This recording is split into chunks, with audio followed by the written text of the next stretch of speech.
Segundo momento, en Asociación Libre volvió Pau. ¿Volviste, Pau? ¿Qué nos traes hoy, Pau? Hoy traje una asociación libre que creo que sería la 3. La 3. Ahora empiezan todos los números raros. La primera de la segunda temporada, pero la tercera. La tercera en total. Confirmado. Y el arte en tiempos de crisis. Así es, el arte en tiempos de crisis. Bueno, está piola, ¿no? Porque estamos en un momento... Sí. No de importa mucha cuando leas estabilidad. esto, Sí, igual. sí. Pero en este momento me sirve. Sí. Traje, porque estamos en una biblioteca, voy a empezar y voy a terminar esta columna, esta asociación libre de hoy, leyendo. Bien. Y traje el libro en papel. Bien.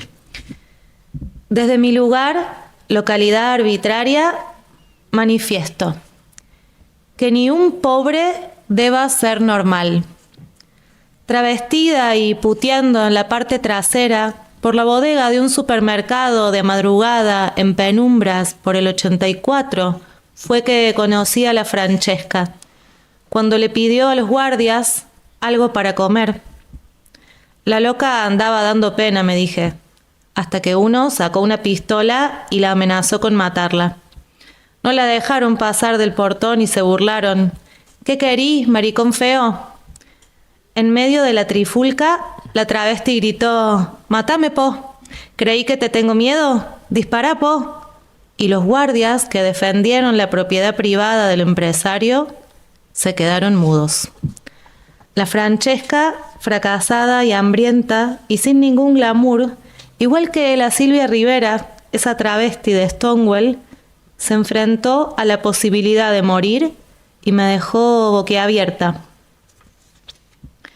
Hannah Arendt habla respecto del régimen nazi, respecto de su mantención activa y pasiva, con la conceptualización de banalidad del mal, y dice: la banalidad del mal es la capacidad de cometer actos objetivamente monstruosos sin motivaciones malignas específicas.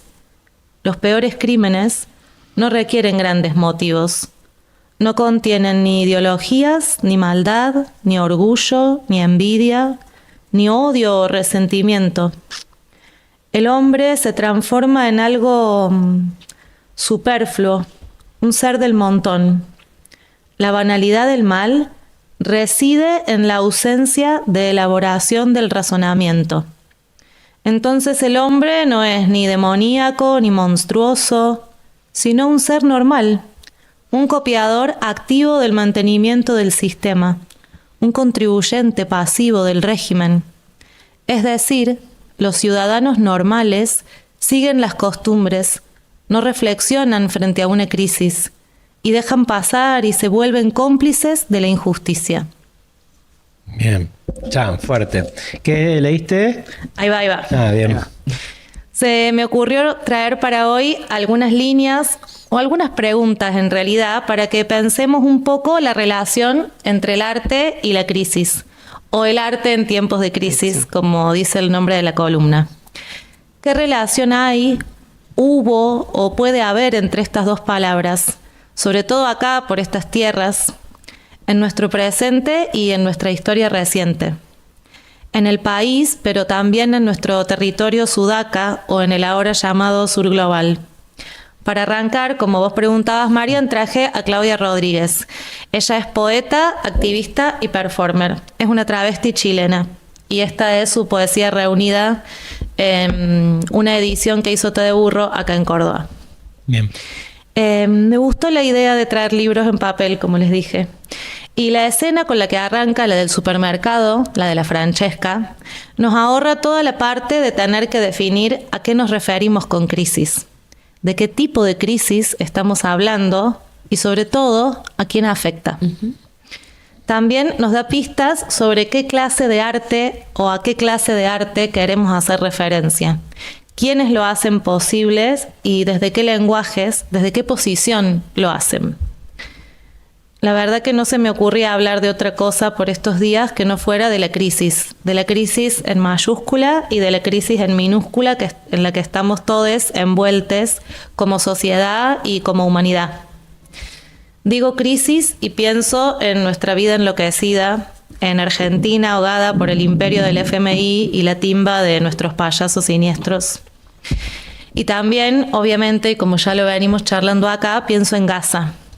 Todos tenemos un genocidio sucediendo en nuestros bolsillos, replicado en imágenes que circulan por las redes.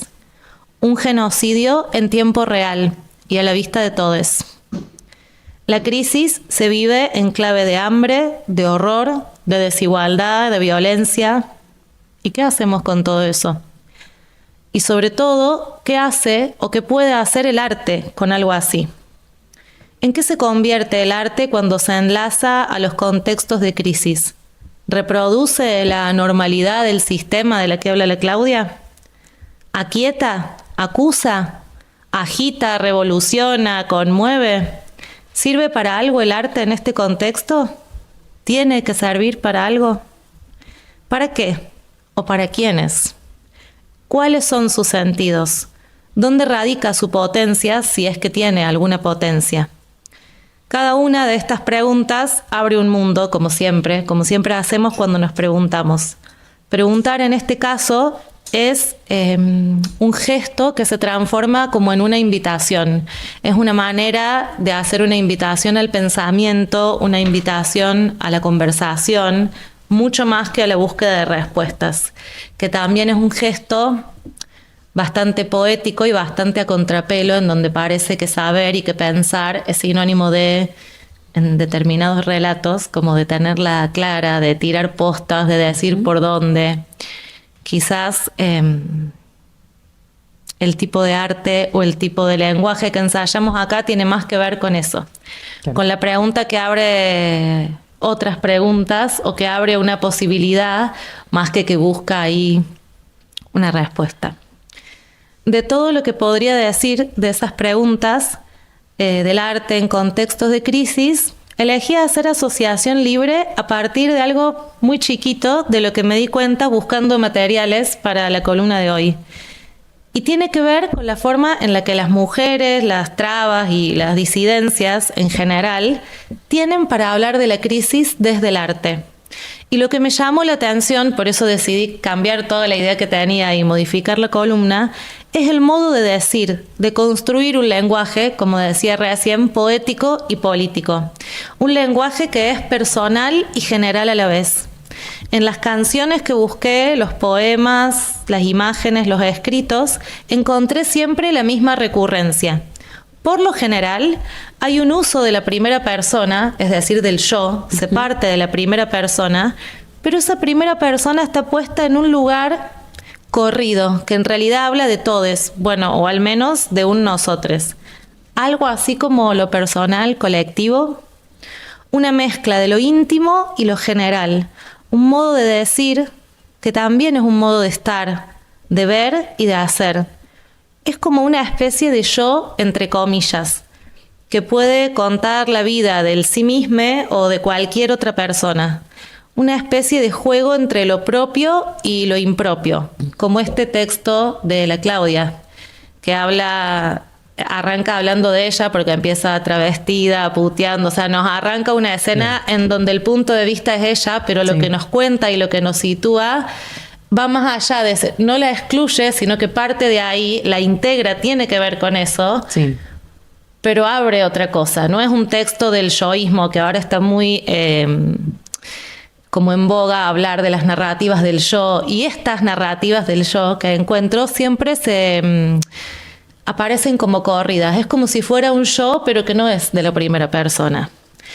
Y la verdad es que me atrae esa posición. Creo que tiene una potencia que no termino de poder poner en palabras, o al menos no para esta columna. Pero creo que todos podemos intuir cuando la escuchamos o cuando nos toca. Por eso nos sentimos interpelados, y por eso también a veces, a partir de historias muy personales, podemos hacer pinturas sociales generales en donde todos nos sentimos, o una gran mayoría nos sentimos ahí de alguna manera convocados. Claro. ¿De qué manera nos afecta la crisis? ¿Y de dónde nos habla el arte? ¿Qué lugar ocupa el arte en nuestras vidas? En la historia, en el presente, cuando todo parece colgar de un hilo.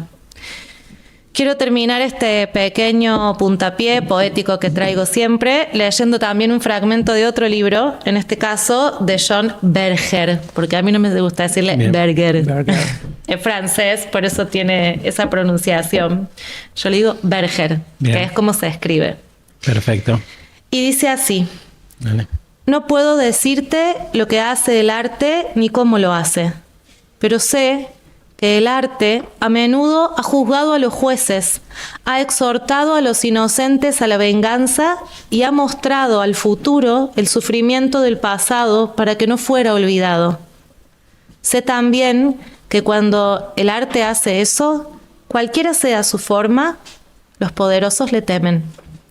Y que entre el pueblo ese arte corre a veces como un rumor y una leyenda porque le da sentido a lo que no pueden dárselo las brutalidades de la vida. Un sentido que nos une, pues al fin y al cabo es inseparable de un acto de justicia. Cuando funciona así, el arte se convierte en el lugar de encuentro de lo invisible, lo irreductible, lo perdurable, las agallas y el honor. Qué lindo. Amamos a John Gracias. Berger. Berger. Sí. Siempre es bueno escucharle. Bueno, gracias por compartir eso, todas esas reflexiones. Pienso un par de cosas. Piensen. Pienso, en primer lugar, Pensemos. pensemos juntos, que es un poco la idea. Primero me interesó esto de la crisis, la banalidad del mal y la posibilidad de elegir, ¿no? Que se une un poco también con pensando como una selga de antes, Sí. que tiene que ver con, bueno, siempre se puede elegir esto de transar o no transar, de qué hacer, y también eso yo lo unía, digamos, que eso nos da como una posibilidad, un margen de acción, una responsabilidad, sin olvidar el contexto. También lo pensaba en el sentido de, bueno, ¿y qué pasa con el rock y las crisis, no? O sea, ¿qué pasa con el rock? No sé, en el 2001, ¿qué pasó? Por ejemplo, para pensar un poco, como decías, autobiográficamente y también en un sentido más colectivo. Pensaba, ¿qué sentido tiene el rock? Hacer rock en un momento de crisis, donde, por ejemplo, no sé, acá estamos en Güemes, bueno, los problemas que hay, ¿no? Claro. De Total. consumo de droga, de problemas de hambre, todo lo que vimos por esta zona, en estas cuadras, y pienso, bueno, ¿qué sentido tiene, no sé, tanto hacer rock como hacer un programa de rock también en el momento de crisis? Entonces, Sí. bueno, me parece que ahí está interesante un poco lo que ofrece como perspectiva John Berger, que yo le digo Berger, debates. Debates. Debates que a nadie le importan, ¿no? Obviamente. Gracias. Pero bueno, pienso en eso, ¿no? De el sentido que tiene hacer música, hacer rock, hablar de rock, hacer un programa de rock Sí. en momentos de tanta crisis, ¿no? Donde estamos todos con problemas para llegar a fin de mes, con ajustándonos, precarizada la vida y demás. Yo pensaba más en las narrativas. No sé cuándo fue esto que la historia, la parte en la que cuenta sobre esto de la Francesca y esto, pero pensaba en esto, digamos, cómo habla,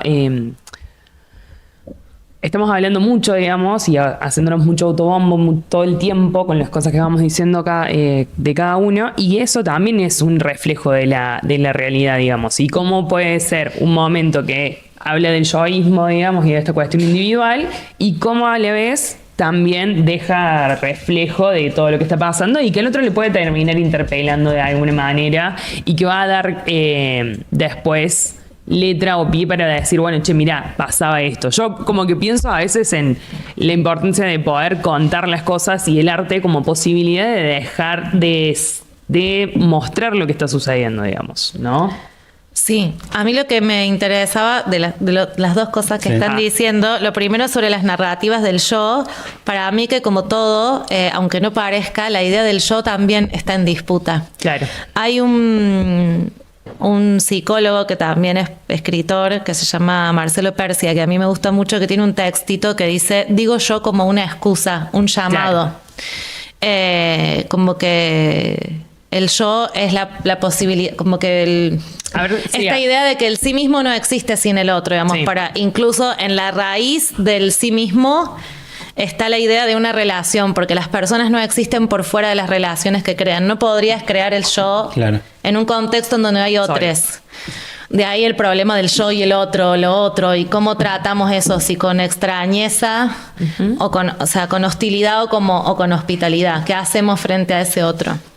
Entonces me interesaba la idea del yo como disputa también, de que yo no creo que todas las narrativas del yo sean necesariamente colectivas, pueden ser súper como egocéntricas o ensimismadas, porque también la Claudia, hecho una amiga, un poco sí, ella no lo sabe, pero hemos hablado mucho a través de sus libros.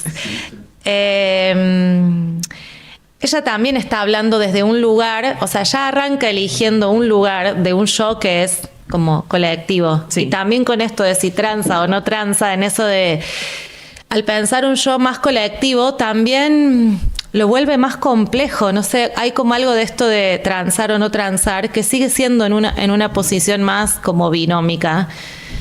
Y en los contextos de crisis es donde se ve, porque Claudia ve esto porque está, iba a decir una mala palabra y no sé si se puede decir en el YouTube, se puede decir. Porque Claudia está trabajando como puta atrás de un supermercado, claro, con esos mismos chabones que le apuntan con el arma a la otra travesti que viene a pedir comida. Sí. Entonces, ya ahí es como un relato del sí mismo, pero hay como un conflicto adentro de ese yo, adentro de esa manera de estar. Y ella está con los chavales, no es que les dijo, me voy con mi amiga, no sé, como que ella también estaba ahí sobreviviendo, y entonces a mí me hizo pensar en esto de cuáles son las acciones de disputa o de resistencia o de transar o no transar, porque hay, y la Silvia Federici, que la vi ahí también recién en formato libro, dice que a veces cuando pensamos así en términos binómicos nos olvidamos que las resistencias muchas veces se tejen en falsos consensos, que a veces resistir es estar replegado y negociando sin saber que la aparente aceptación de nuestra derrota está tejiendo en realidad el corazón de nuestra resistencia. Porque nosotros tenemos que aceptar en ese momento, porque es parte de la negociación para sobrevivir. Aceptar, me refiero a aceptar una situación o aceptar eso. Que esa escena no haya sido, y Claudia sacó un cuchillo y no sé, los apuró a los guardias para que no se transformó en una escena de justicia en donde ellas ajustan a los chabones para sacar comida. Ahí estaban, o sea, pasó otra cosa también. Y a su vez ella está poniendo, o sea, se llevó a la Francesca con ella de alguna manera porque está acá con nosotras y la conocemos. Entonces hay algo en esos actos, como una manera simplista podríamos decir, Claudia estaba ahí transando con el sistema, no rebelándose, haciendo de puta para esos chabones, pero no es esa la escena. Claro. Eso puede parecer a simple vista, pero a veces hay como otras cosas que se tejen. Sí. Y en la importancia del yo pensándolo con otros, también pensaba en lo que venimos charlando muchas veces en estos programas, de la importancia de encontrarnos. En los espacios de rock, en los antros, como decías vos en el programa anterior, en los festivales, en los recitales. O sea, la importancia de estar con otros, disfrutando, encontrándonos, y cómo eso vale doble en los momentos de crisis. Sí. Y también lo pensamos, bueno, viviendo crisis post pandemia, la necesidad de encontrarnos y decir, che, yo me siento mejor cuando estoy atravesado por la música, con otros, agitando, construyendo una identidad común. Entonces todo eso que nos da el rock en un momento de crisis como un salvavidas y una trinchera fundamental. Total, y que eso pasa adentro del capitalismo, en el medio de un recital por el que tenés que pagar, en donde está la industria, pero eso no está contemplado. O sea, no es una versión idealista, por supuesto que entiendo la contradicción del capital en el mundo en el que vivimos y cómo nosotros estamos siempre en condiciones poco óptimas para dar esa pelea por ser generosos. Pero bueno, también en ese recital hay gente que lo hace, o sea, hay empresarios cuyo nombre no vamos a decir acá, o sí, que lo hacen, o sí, más o menos, que lo hacen para ganar dinero. Sí.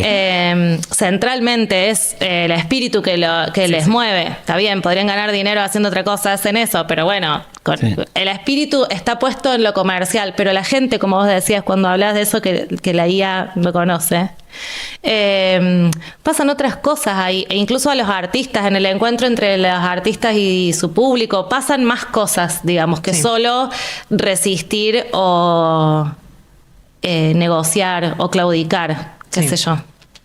Sí, yo, bueno, me quedo con mil cosas pensando. Me parece que tanto tus reflexiones como los textos que trajiste nos hacen pensar.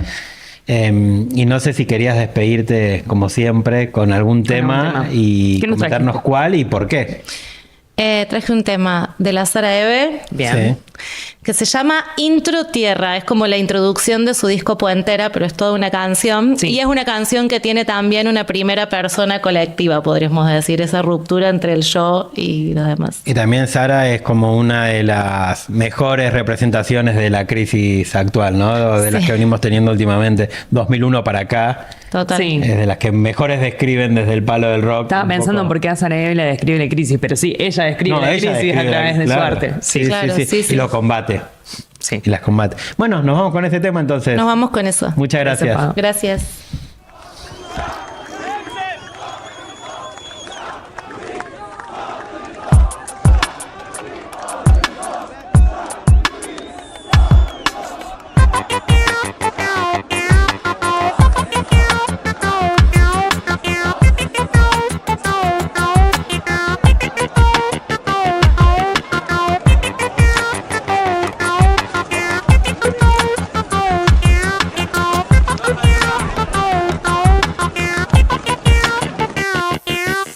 La situación no da más que para aguantar. No queda otra que estar en pie de guerra.